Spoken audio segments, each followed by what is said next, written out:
Mesdames, Messieurs, bonsoir.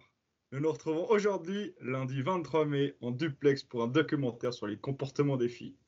À ce propos, je reçois Madame Brulart, étudiante à la HTSL, et Monsieur Facio, journaliste et réalisateur de cet épisode d'Infrarose. Dans un premier temps, je vais laisser la parole à Tess qui va nous introduire la notion de comportement des filles. Bonjour et merci de l'invitation. Alors, comme on l'a vu en cours, un comportement, c'est l'ensemble des réactions observables chez un individu placé dans son milieu de vie et dans des circonstances données. Ainsi, un comportement des filles est un comportement considéré comme anormal dans un contexte donné. Très bien, merci pour votre intervention. Tout de suite, passons la parole à notre envoyé spécial, Sébastien.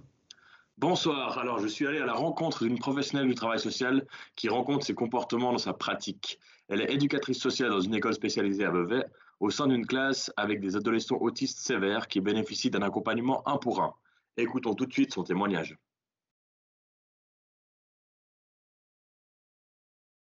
Comportement des filles, c'est vraiment quand ça challenge une équipe, quand ça défie une équipe en fait, et puis quand c'est intense, fréquent, et voilà, et vraiment c'est ça. C'est au niveau déjà de l'auto-agressivité, ça peut être vraiment des morsures, se taper la tête, se taper les oreilles, se griffer. Après, aussi, l'hétéro-agressivité envers nous, ce sera les mêmes. Ce sera nous griffer, nous mordre, nous taper. Et après, il peut y avoir des comportements défis liés aux aspects sensoriels, des cris, des vocalises qui peuvent durer toute la journée, des bruitages de bouche. Il y a aussi de la destruction, en fait, destruction de matériel, déchirer, ça peut être jeter, lancer des objets. Alors nous, on est un petit peu voilà, dans ce genre de comportement des filles comme ça. Le défi, il est positif dans le sens que c'est un comportement justement langage. C'est-à-dire que la personne, elle veut nous exprimer quelque chose. Et ensuite, c'est à nous de décoder qu'est-ce qu'elle veut nous exprimer. Et tout ce travail de décodage, en fait, on doit le faire tout le temps, en fait.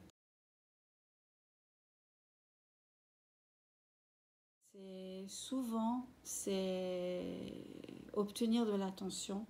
C'est souvent le plus fréquent, c'est quand même cette fonction-là, ou bien de l'évitement.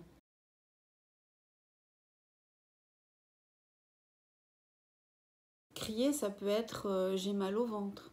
Crier, ça peut être aussi je veux éviter l'activité qui est trop difficile ou trop facile. Crier, ça peut vouloir dire aussi je veux obtenir de l'attention. Donc en fait, un comportement peut avoir plusieurs fonctions et puis plusieurs comportements peuvent avoir qu'une fonction. Ça veut dire, par exemple, crier, mordre, ça va pouvoir dire éviter une activité ou obtenir de l'attention. Il ne suffit pas de dire à la personne stop, arrête, tu t'as fait une bêtise. Les punitions, les sanctions, ça ne marche pas avec ces personnes. Donc en fait, on doit trouver d'autres stratégies. Et en fait, si on change le contexte, l'antécédent et nos réponses au comportement, eh bien le comportement va changer. Donc on ne se focalise pas sur le comportement, mais sur ce qu'il y a tout autour.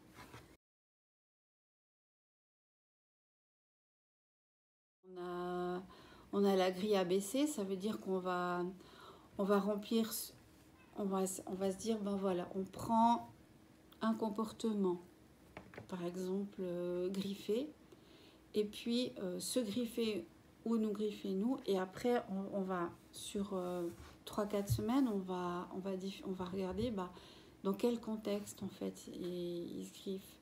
Et après les antécédents et les conséquences qu'on donne au comportement. En fait, on remplit ses grilles, puis après on analyse. la personne, elle a besoin d'apprendre en fait un autre comportement. Elle ne va pas le trouver par elle-même. Donc en fait, c'est à nous de lui enseigner un comportement de remplacement positif. On va agir on va faire de la proaction, on va agir sur les antécédents, le contexte, et puis ensuite sur la conséquence du comportement.